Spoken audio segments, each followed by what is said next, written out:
Assalamualaikum warahmatullahi wabarakatuh.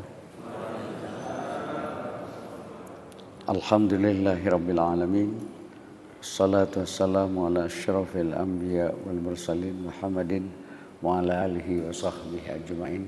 Rabbi shrah li sadri wa yassir li amri wahlul 'uqdatam min lisani yafqahu qawli, amma ba'd.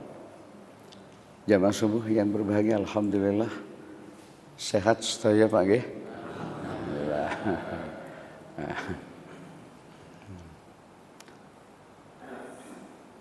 Pagi ini telah kita awali dengan salat subuh berjamaah, mudah-mudahan diterima oleh Allah Subhanahu wa taala.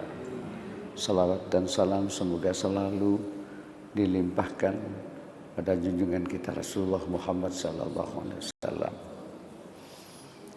Jamaah yang berbahagia, ini di medsos lagi ribut di seputar perbedaan ya Pak ya, Idul Kurban atau Idul Adha antara Saudi dengan negara kita. Sesungguhnya perbedaan ini sudah sering terjadi, bukan hanya sekarang.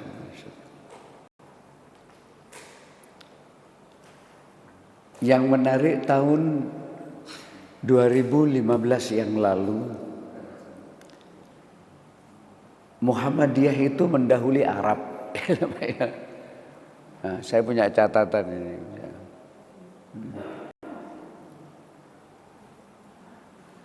Tahun 1991, Saudi itu 22 Juni Idul Adhanya, di Indonesia 23 Juni. Tahun 97, 6 tahun kemudian, Saudi 17 April, Indonesia 18 April. Tahun 2003, Saudi dengan Muhammadiyah bareng 11 Februari. Tapi NU dan pemerintah kita 12 Februari. Tahun 2005 terulang lagi. Muhammadiyah bareng dengan Saudi 20 Januari. Pemerintah dan NU Nahdlatul Ulama 21 Januari. Nah, 2006 Saudi duluan 30 Desember, sementara negara kita NU Muhammadiyah 31 Desember. 2007 terulang lagi di Saudi 19 Desember, ya, negara kita NU Muhammadiyah 20 Desember. 2010 Saudi dengan Muhammadiyah bareng 16 November. Sementara NU pemerintah 17 November. 11, 12, 13 bareng semuanya. 2014 itu terulang lagi Muhammadiyah dengan Saudi itu. Terus NU 4 Oktober Muhammadiyah, NU pemerintah 5 Oktober. Nah, ini yang saya katakan tadi 15 yang menarik. Karena Muhammadiyah sendirian, ya, Idul Adhanya 23 September, sementara pemerintah kita dengan Saudi bareng 24 September. Ya. Kemudian terjadi lagi tahun 2018 yang lalu. Ya. 2018 Saudi 21 Agustus. Muhammadiyah NU di negara kita 22 Agustus. Kemudian tahun yang lalu, tahun lalu beda juga, ya. Tapi Muhammadiyah bareng dengan Saudi sama-sama 28 Juni, sementara NU pemerintah di negara kita ini 29 Juni. Baru sekarang ini terjadi lagi perbedaan. Ya. Muhammadiyah sudah sejak lama sebelum puasa itu kan sudah mengumumkan, ya Pak Nur, sudah maklumat kapan 1 Ramadan, kapan 1 Syawal, dan kapan 1 Dzulhijjah. Nah, itu. Kemarin ada informasi hoax, ya Pak ya, hoax itu. Seolah-olah katanya Muhammadiyah meralat mengubah keputusannya, ya, katanya akan berhari raya tanggal 16 Juni besok bersama-sama Saudi. Itu sekali lagi tidak benar. Tidak benar. Baik, mengapa harus berbeda itu? Kenapa berbeda?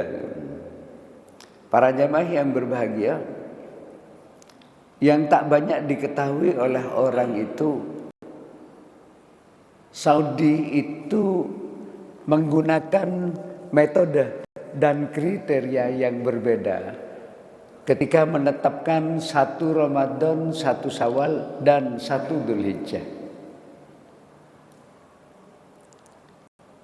Kalau di Indonesia ini Muhammadiyah menggunakan wujudul hilal. Sekali lagi, wujudul hilal itu syaratnya sudah terjadi ijtima sebelum matahari terbenam itu. Lalu yang kedua, pada saat matahari terbenam, hilalnya belum terbenam, hilalnya masih ada di atas. Ya. Kalau pemerintah kita atau Nahdlatul Ulama, ya, menggunakan metode imkanur ru'yat, ya. Imkanur ru'yat itu memperkirakan hilal itu bisa diru'yat dengan haddul imkan, dengan batasan minimal kemungkinan terlihatnya itu sekarang diubah. Kalau dulu 2 derajat, jarak sudutnya dengan matahari itu 3 derajat. Nah, sekarang diubah, ini harus tinggi 3 derajat, ini semakin jauh, 6,4 sekarang ini. Ini elongasi namanya Bapak. Ini jangan disepelekan. Sebab semakin dekat ini tidak mungkin terlihat ini hilalnya itu. Semakin jauh kemungkinan sangat terang ini, gitu. Meskipun dalam praktek biasanya pemerintah kita mengabaikan, elongasi itu diabaikan. Padahal secara astronomi itu sangat penting itu. Ya, baik. Untuk penetapan 1 Ramadan maupun 1 Syawal, pemerintah Saudi itu menggunakan kalender Ummul Qura, ya, sehingga kemudian sering bersamaan dengan Muhammadiyah di Indonesia yang menggunakan wujudul hilal. Ya. Jadi sekali lagi, untuk 1 Ramadan dan 1 Syawal, Saudi biasanya menggunakan kalendernya, hitungan Ummul Qura. Universitas Ummul Qura, kalender Ummul Qura. Sehingga selalu bersama puasanya, seharinya. Tetapi untuk penetapan 1 Dzulhijjah, pemerintah Saudi itu menggunakan cara lain. Menggunakan cara apa? Imkanur ru'yat, seperti Nahdlatul Ulama di Indonesia. Dengan haddul imkan, batas minimal kemungkinan terlihatnya itu 2 derajat. Itu yang digunakan oleh Saudi untuk 1 Dzulhijjah. Nah, untuk kasus tahun ini, kapan ijtima? Ijtima itu terjadi sama tanggalnya, tanggal 6 Juni kemarin. Ya, awal bulan kemarin. Tanggal 6 Juni. Cuma kalau di Indonesia, kalau Muhammadiyah menggunakan Yogyakarta sebagai acuan atau Jawa lah sebagai acuan, pada saat matahari terbenam itu belum terjadi ijtima. Ijtima itu terjadi ketika bulan di bawah ufuk.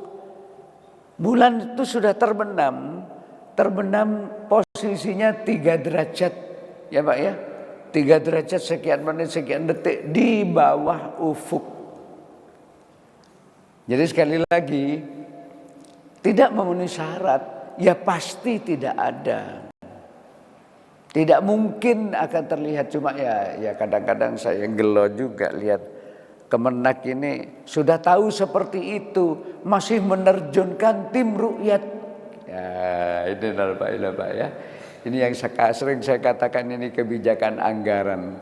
Tapi itu sekaligus juga contoh pembodohan publik itu. Wong sudah jelas tidak mungkin kok. Orang merukyat hilal itu pada saat matahari terbenam. Ketika matahari terbenam, bulannya sudah ada di bawah nih 3 derajat lebih. Ngono lho sik dirukyat. Ya jelas toh. Apanya yang kan dirukyat itu. Tapi sekali lagi ya oke lah, kita maklumi aja lah. Ya karena apa ya? Menurut saya kok anggaran itu daripada dibuang begitu itu, bantu fakir miskin aja lah. Banyak saudara kita yang kesulitan bayar cicilan rumah macam-macam. Miliar Pak itu Pak ya, anggaran badan hisab itu. Ya tidak tahu lah. Oke. Di Saudi bagaimana kemarin tanggal 6? Matahari sama, ijtima sama, tanggal 6 bulan Juni di Saudi. Ketika matahari terbenam, sebetulnya ketinggian hilal di Saudi itu kurang dari 2 derajat. 1 derajat 51 menit ya. Tidak sampai 2 derajat. Kurang dari 2 derajat. Loh, kok Saudi lalu menetapkan besoknya tanggal 7 sebagai tanggal 1? Karena ada laporan orang yang mengaku berhasil merukyat hilal. Sudah disumpah, diterima. Meskipun kurang dari 2 derajat.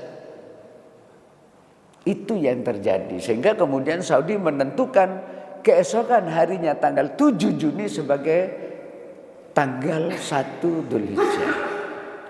Tapi di Indonesia ya, karena pada tanggal 6 Maghrib itu hilalnya sudah terbenam lebih dulu, 3 derajat itu baru di bawah ufuk baru terjadi. Ya, tidak mungkin. Dengan demikian keesokan harinya tanggal 7 Juni itu dinyatakan sebagai tanggal 30 Dzulqa'dah. Tanggal 30 dari bulan yang sedang berlangsung. Karena usia bulan Komariah itu antara 29 ya 30. Andai kata tanggal 6 kemarin ya Pak ya, orang merukyat hilal kan selalu tanggal 29 pada saat pasca ijtima itu. Ijtima itu akan selalu terjadi ketika bulan usianya 29 hari lebih 12 jam 44 menit 2,8 detik. Yang dalam astronomi itu disebut dengan satu periode sinodis bulan. Tuh. Biar jenengan mengerti kenapa orang merukyat itu selalu tanggal 29. Yaitu karena terjadinya ijtima itu ketika bulan berusia 29,5 hari lah, lebih setengah hari. Ya. Nah ketika Idul Adhanya berbeda dengan Saudi, lalu orang mulai bertanya-tanya, bagaimana dengan puasa Arafah, kan itu bagi puasa Arafahnya. Nah, inilah yang akan saya kupas sekarang.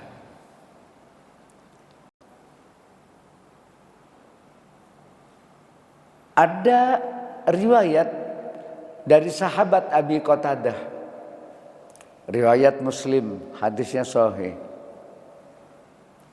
yang menyatakan begini, siyamu yaumi Arafah ahtasibu 'alallahi ayyukaffira sanatul lati qablahu was sanatul lati ba'dahu. Rasul bersabda, dengan puasa Arafah ini saya berharap semoga Allah menutupi, maksudnya mengampuni dosa setahun yang lalu dan dosa setahun yang akan datang. Ya Pak ya. Ini bonus Pak untuk puasa Arafah gitu. Nah, istilah siyamu yaumi Arafah Arafah inilah yang kemudian menimbulkan paling tidak dua pendapat ya Pak ya, dua penafsiran para ulama itu.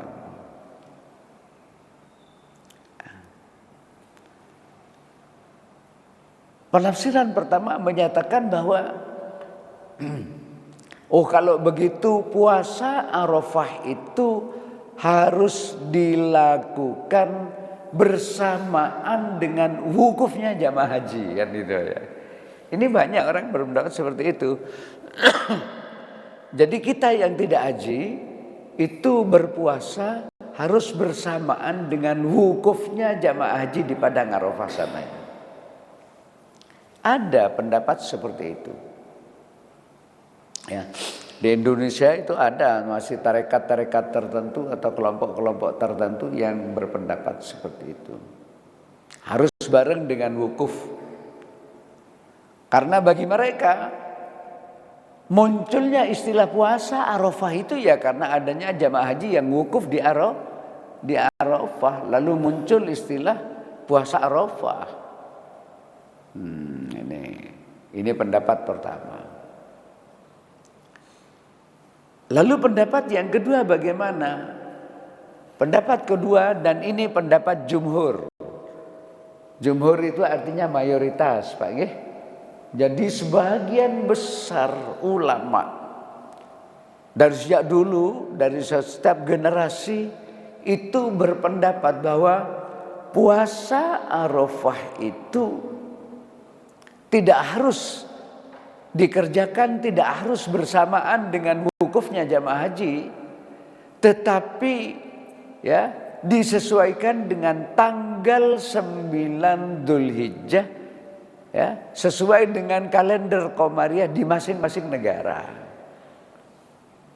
Nah, ini yang banyak dianut, termasuk ya fatwa dari Mufti Mekah, ya. Mufti Mekah itu Yahya Utsaimin. Ya.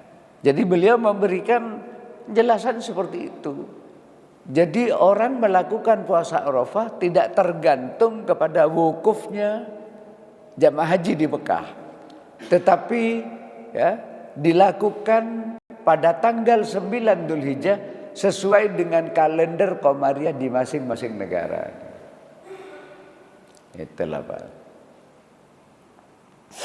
Pertanyaannya begini, mengapa harus seperti itu? Ada riwayat begini. Rupanya Rasulullah Sallallahu Alaihi Wasallam itu, para jamaah yang berbahagia, sudah biasa dengan para sahabatnya berpuasa meskipun belum ada perintah ibadah haji. Ya Pak ya, belum ada perintah haji. Rasul itu rupanya sudah biasa berpuasa. Saya sudah pernah mengingatkan, ya, bahwa nama-nama bulan itu mulai Muharram, Safar, Rabiul Awal, Rabiul Tsani, Jumadil Ula, Jumadil Tsani, Rajab, Sya'ban, Ramadan, Syawal, Dzulqa'dah dan Dzulhijjah. Nama-nama bulan itu bukan Rasulullah yang memberikan nama itu, bukan. Tapi orang-orang Arab jahiliyah, karena mereka sudah punya kalender. Orang Arab jahiliyah itu sudah bisa menyusun kalender, Pak. Yang nanti disebut dengan apa? Menggunakan dasar hitungan hisab urfi berdasarkan kebiasaan masyarakat di sana. Ya. Tuh. Jadi nama-nama bulan sudah ada, dipertahankan oleh Rasulullah karena tidak mengandung anasir kesyirikan. Jadi dibiarkan oleh Rasul. Nah, Rasulullah itu dalam riwayat Hunaidah bin Khalid, ada sahabat namanya Hunaidah bin Khalid, an imraatihi an ba'di azwajin Nabi sallallahu alaihi wasallam qalat. Hunaidah bin Khalid ini diceritain istrinya. Lah istrinya ini memperoleh informasi dari sebagian istri-istri Rasulullah sallallahu alaihi wasallam.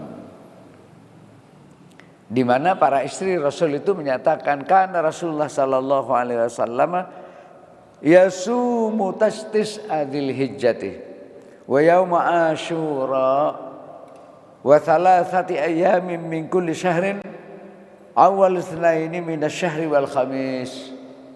Ya. Rasulullah itu konon sudah biasa berpuasa setiap tanggal 9 Dzulhijjah.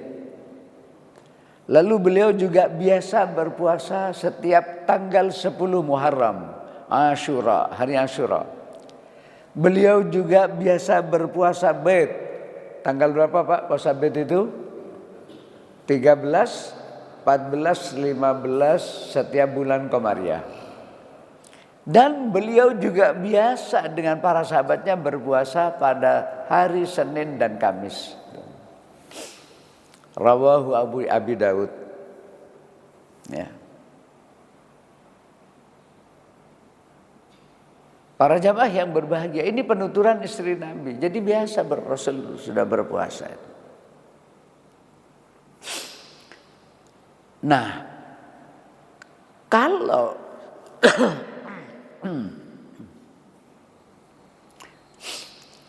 ketika Rasulullah Sallallahu Alaihi Wasallam sedang melakukan ibadah haji pada tahun yang ke-10, Rasul itu hanya sekali lah Pak Haji Pak ya, kalah dengan orang Indonesia yang bolak-balik ini Pak Nur ya. Punya hobi. Ini saya sedih Pak ya, kalau melihat ada kurang lebih 10.000 orang Indonesia itu yang melakukan umroh lalu tidak pulang. Nunggu sampai musim haji, itu dirahasia Pak, ditangkap itu.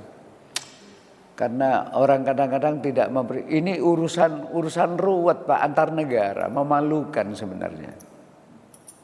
Tapi ini sebenarnya bukan sekarang saja. Ketika saya dulu jadi ketua kloter, itu ketemu saya dengan orang-orang seperti itu, umroh menjelang musim haji, lalu tidak pulang. Mereka tinggal di rumah-rumah mukimin, itulah Pak ya.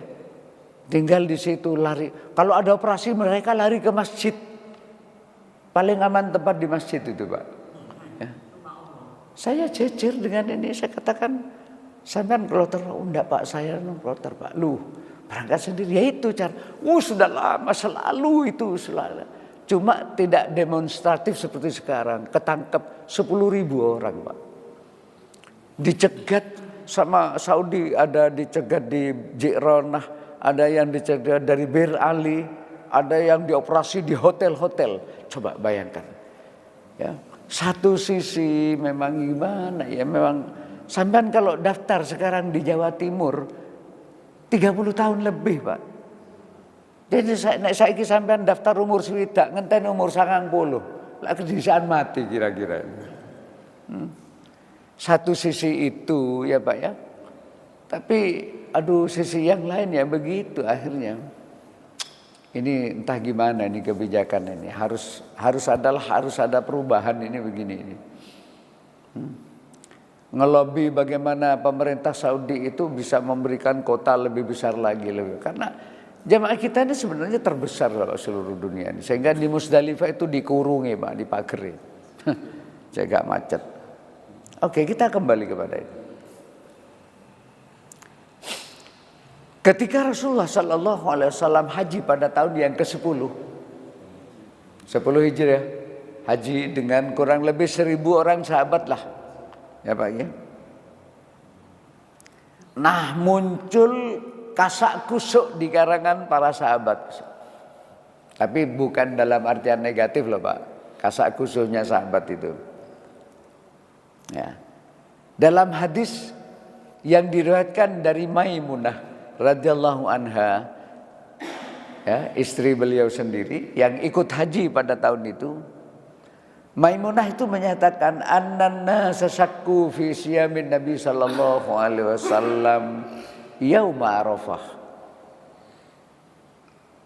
Maimunah menceritakan orang-orang, maksudnya para sahabat itu pada kasak kusuk tentang apakah Nabi itu berpuasa ketika beliau sedang wukuf di Arafah itu. Poso enggak ya Rasul? Poso enggak kan gitu Pak ya. Para sahabat itu bertanya-tanya, ini Rasul puasa enggak ya ketika beliau sedang wukuf. dengan para sahabatnya di padang Arafah. Maimunah menangkap itu. Ya. Kasak kusuknya para sahabat itu dalam bentuk pertanyaan apakah Rasul berpuasa atau enggak pada saat itu. Itu ditangkap oleh Maimunah, lalu kemudian fa'arsalat ilaihi bihilabin wa huwa waqifun fil mauqifih fasyaribu minhu wan nasu yanduruna. Ini loh Pak ya. Lalu Maimunah ibu itu ngirim segelas susu ya. Fa'arsalat ilaihi bihilabin, hilab itu susu. Dikirimi susu Rasulullah yang sedang wukuf di tempatnya itu. Oleh Maimunah dikasih susu, la fasyariba minhu, lalu Rasul minum. Wan nasu yandurun. Ketika beliau minum itu dilihat oleh para sahabat, terjawab sudah bahwa Rasul tidak berpuasa. Nah, hadirin para jamaah yang berbahagia, kasak kusuknya para sahabat yang mempertanyakan Rasul puasa atau tidak, inilah yang menarik bagi Ibnu Hajar al-Asqalani. Dalam kitab beliau Fathul Bari, ya, beliau menulis kitab Fathul Bari itu syarah Sahih Bukhari, Pak. Ya. Kitab Fathul Bari itu syarah Sahih Bukhari di halaman di juz 6 halaman 268. Beliau itu menyatakan begini. Kasak kusuknya para sahabat tentang apakah Rasulullah berpuasa atau tidak, itu menjadi bukti nyata bahwa Rasulullah Sallallahu Alaihi Wasallam dengan para sahabat itu sudah terbiasa berpuasa meskipun belum ada perintah melaksanakan ibadah haji. Sebab kalau tidak berpuasa, tidak biasa berpuasa setiap tanggal 9 Dzulhijjah, niscaya tidak akan muncul kasak kusuk itu, gitu loh Pak. Paham Pak? Munculnya kasak kusuk itu menandakan bahwa Rasulullah Sallallahu Alaihi Wasallam sesuai dengan hadis Hunaidah bin Khalid di atas, rupanya sudah terbiasa dengan para sahabatnya melakukan ibadah puasa Arafah tanggal 9 Dzulhijjah meskipun belum ada perintah haji. Ini menarik bagi Ibnu Hajar al-Asqalani. Ini bukti, oh iya nek ngono ya Rasul. Andai kata tidak biasa berpuasa, tidak mungkin kusak-kusuk para sahabat itu. Tidak mungkin bertanya-tanya para sahabat itu. Inilah. Yang kedua, alasan jumhur fuqaha. Kenapa berpuasa itu, puasa Arafah itu tidak harus bersamaan dengan wukufnya jamaah haji. Ya. Melainkan dilakukan tanggal 9 Dzulhijjah sesuai dengan kalender Qamariyah di masing-masing negara. Para jamaah yang berbahagia, kalau puasa itu harus bersamaan dengan wukufnya jamaah haji, itu jelas akan menimbulkan masyaqqah, kesulitan. Karena adanya perbedaan waktu antara satu tempat dengan tempat yang lain. Akan terjadi kesulitan terutama bagi muslim yang tinggal di negara-negara yang memiliki perbedaan waktu dengan Saudi agak besar. Ya Pak ya. Misalnya WSA, waktu Saudi Arabia dengan WIB Indonesia Barat, itu ada selisih 4 jam 20 menit, 41,33 detik. 4 jam lebih Pak ya. Hampir 4,5 jam. Itu dengan WIB. Sekarang kalau kita bandingkan dengan WIT, Indonesia Timur, saudara-saudara kita yang ada di Ambon, yang ada di Papua misalnya, sudah barang tentu itu 6 jam lebih kan? Ya Pak ya, karena WIT itu selisih 2 jam. Oke. Coba bayangkan sampean. Puasa itu, puasa apapun harus dimulai ketika subuh. Terbit fajar shodiq orang harus berpuasa. Ya. Lah saudara-saudara kita Muslim di Papua, anggap saja subuhnya jam 4 di sana. Karena lebih dulu daripada kita. Anggap jam 4. Ketika jam 4 pagi, saudara kita Muslim di Papua harus berpuasa Arafah. Belum ada wukuf di Arab Saudi. Karena di Arab Saudi pada saat itu kurangi 6 jam piro itu, Pak.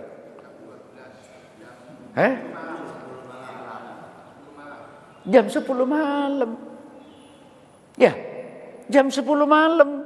Meskipun jamaah haji ada di Padang Arafah, tapi wukuf belum dimulai karena di situ masih tanggal 8. Jadi masih tanggal 8 Dzulhijjah, pukul 10 malam. Turu kabeh wong di Arafah itu, Pak. Belum ada wukuf. Oke. Wukuf kapan? Besoknya. Hina zalat syam, ketika matahari tergelincir ke arah barat, duhur, ya, sampai dengan maghrib, itu seluruh jamaah haji memulai aktivitas wukuf. Al-hajju Arafah. Inti haji itu ya antara lain ketika di Arafah itu jangan disia-siakan. Duhur di Arab Saudi itu jam 1. Ya Pak ya. Jam 12:59 sekian bulan lalu ketika saya umroh, ya sekitar itu.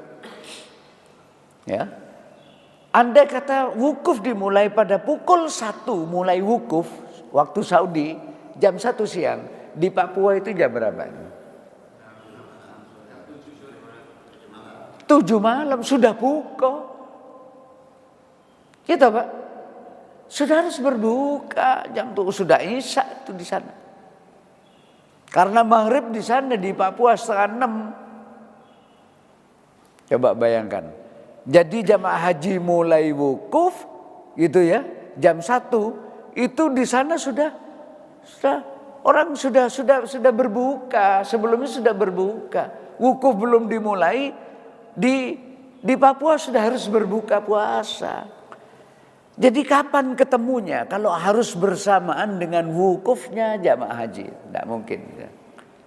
Itu belum kita bandingkan dengan negara-negara di daerah Balkan misalnya yang mendekati kutub sana. Daerah Albania misalnya. Ya. Daerah-daerah Rusia itu Dagestan, Kazakhstan, Uzbekistan, Tajikistan. Itu sangat besar perbedaan waktunya. Jadi tidak mungkin. Jadi sekali lagi kalau harus bersamaan dengan wukufnya jamaah haji itu justru akan menimbulkan masyaqqah, kesulitan tersendiri bagi muslim-muslim yang tinggal di negara yang memiliki perbedaan waktu yang besar. Lalu yang ketiga, andai kata puasa Arafah itu harus dilakukan bersamaan dengan wukufnya jamaah haji, pertanyaannya bagaimana dengan orang dahulu Pak, 100 tahun yang lalu, 200 tahun yang lalu, muslim-muslim yang tinggal di luar Saudi itu bisa mengetahui saat wukufnya jamaah haji.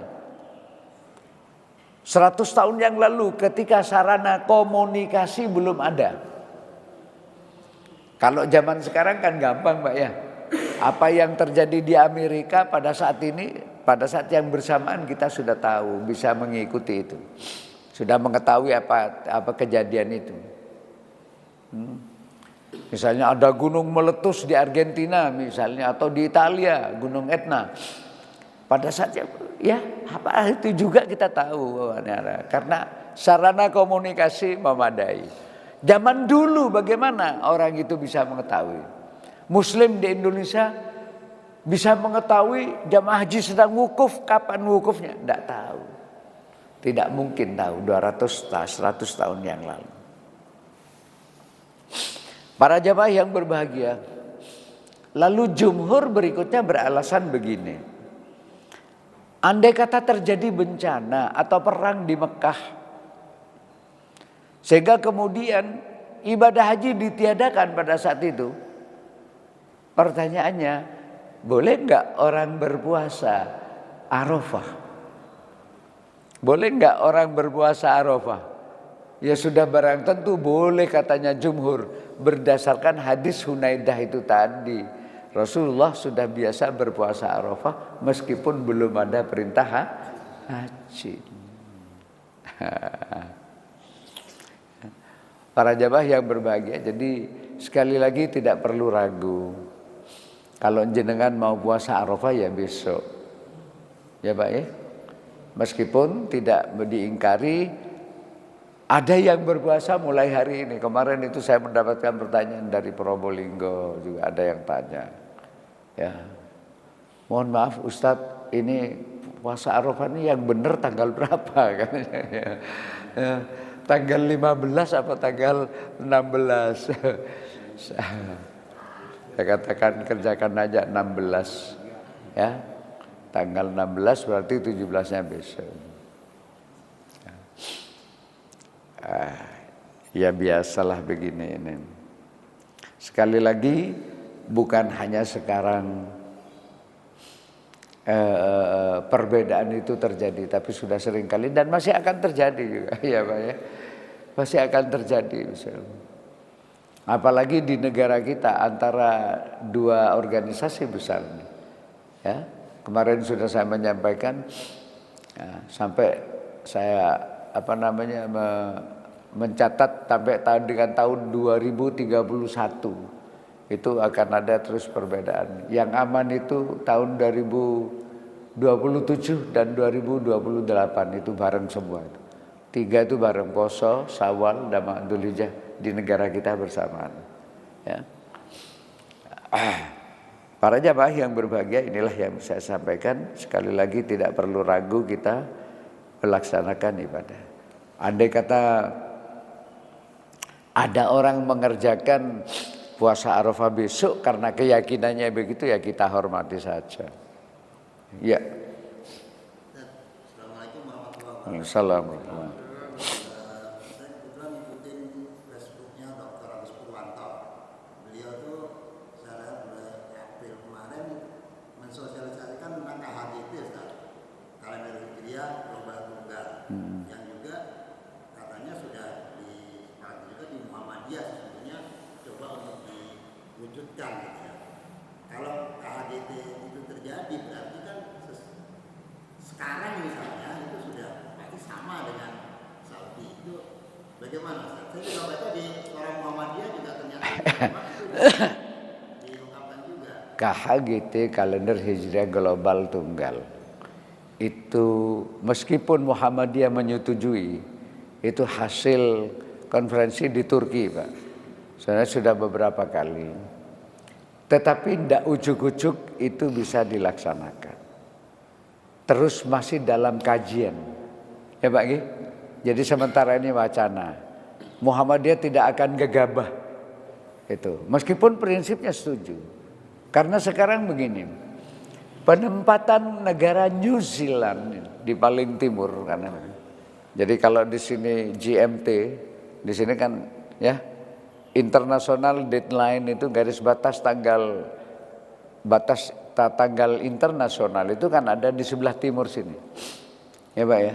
Itu negara-negara kepulauan kecil seperti Kiribati, ada New Zealand di sebelah sini. Ya. Malah New Zealand itu masih agak ke sini ya. Sebenarnya yang pas itu di Kiribati di sini. Penempatan itu dengan menyatakan bahwa apabila hilal sudah positif di wilayah itu pun juga masih dalam kajian. Belum ada kesepakatan tunggal. Ya Pak ya? Belum ada kesepakatan bulat. Oleh karena itu Muhammadiyah terus mengkaji.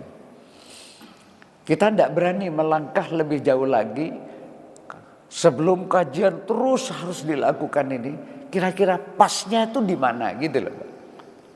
Meskipun prinsip setuju supaya ada satu hari dalam satu tanggal. Tetapi kita juga tidak bisa mengingkari bahwa waktu di dunia itu selalu terbelah menjadi dua. Bumi kita kan begini Pak. Dengan kemiringan 66,5 derajat. Berputar pada porosnya. Waktu itu dimulai dari timur karena matahari ada di sini. Sampai bisa bayangkan ketika di GMT ada di barat ini Greenwich Mean Time itu ya di kota Greenwich ini jam tengah malam, jam 12 malam. Di sini kan sudah jam 12 siang. Ya Pak ya. Di Kiribati ini di New Zealand jam 12 siang. Sementara di sini masih jam 12 malam. Sini ke sini itu selalu dikurangi. Ya, kalau sini jam 00, di sini jam 23, ya. Di sini jam 22 terus begitu sampai ke sini. Tapi kalau ke timur begini ditambah 1 jam. Maka Indonesia Timur itu 7 jam dari sini. Ketika di Greenwich itu pukul 00, di Jakarta pukul 7 di sini, ya. Di Indonesia Tengah pukul 8, di Indonesia Timur pukul 9. Di sini pukul 12 siang. Inilah Pak, makanya dalam diskusi-diskusi itu sudah tahun 2014 Pak ya. Saya sering ikut ke Jogja dalam halakoh-halakoh hisab falak itu sering didiskusikan. Jadi kita ini harus mampu menyiapkan argumen-argumen astronominya dan argumen-argumen syar'inya. Itu. Sebab ini terikat dengan ibadah, persoalan ibadah. Meskipun ideal memang itu, KHGT itu ideal. Seperti yang gencar dibicarakan oleh Prof. Tono Saksono. Ya sama Agus Purwanto itu kan teman kita juga. Satu tim dengan saya itu. Ya. Jadi tapi kita hati-hati, tidak ucuk-ucuk kan. Karena nanti itu, nah ini resiko yang mungkin harus dipikirkan. Kalau global tunggal itu jadi dilaksanakan, bukan tidak mungkin nanti perbedaan di Indonesia itu bisa 2 hari loh. Bukan sehari, katakanlah misalnya antara NU dengan Muhammadiyah misalnya ya. Itu biasanya selisih sehari saja ketika sama dengan kita memulai awal puasa kemarin. Selisih sehari, tapi dengan diberlakukannya itu. Nah ini, apakah itu hanya khusus untuk penentuan 1 Dzulhijjah atau bagaimana? Ini masih dalam wacana. Ya. Memang sekarang lagi gencar disosialisasikan ini untuk memberikan kesempatan bagi semua pihak untuk ikut berpikir itu. Gitu loh. Tapi ya tantangannya tidak mudah. Sekali lagi meskipun Muhammadiyah setuju dengan itu, tapi tidak ucuk-ucuk langsung menerapkan itu. Ya baik, saya kira itu. Nah, mudah-mudahan sampai tidak puas, ngono lho sih. Takon yang wong liya ngono lho. Takon orang lain untuk memperkaya wawasan. Ya, jangan alergi dengan perbedaan. Pak ya, kalau kita ini ingin luas pemikiran, ojo cupet gitu loh Pak ya. Stilu, salah, stilu, jangan seperti itu. Hadirin para jamaah yang berbahagia, kita akhiri. Ya. Tadi dijelaskan bahwa kebiasaan Rasulullah setiap tanggal 9 Dzulhijjah sebelum ada perintah haji, itu memang sudah penamaannya puasa Arafah. Iya betul. Rasul menyatakan siyamu yaumi Arafah. Ini istilah inilah yang kemudian menimbulkan perbedaan pendapat. Ada hadis siyamu yaumi Arafah dari Abi Qatadah, riwayat Muslim, sahih. Iya memang istilah itu. Karena memang Arafah memang kan sudah ada tempat kan itu Pak. Iya tak? Sudah ada. Nah, jadi belum ada perintah haji Rasul sudah biasa berpuasa. Buktinya ya ini ketika beliau haji tahun yang ke-10 muncul kusak-kusuk di kalangan sahabat. Poso enggak? Ini yang ditangkap Maimunah lalu dikirimi susu dan diminum. Oh, terjawab sudah kusak-kusuknya sahabat. Nek ngono Rasul tidak puasa. Inilah kemudian yang dijadikan sebagai salah satu dasar kenapa tidak disunatkannya orang berpuasa ketika sedang haji, wukuf. Disunatkan kepada orang yang tidak haji. Mudah-mudahan sekelumit informasi nambah wawasan bagi kita semua.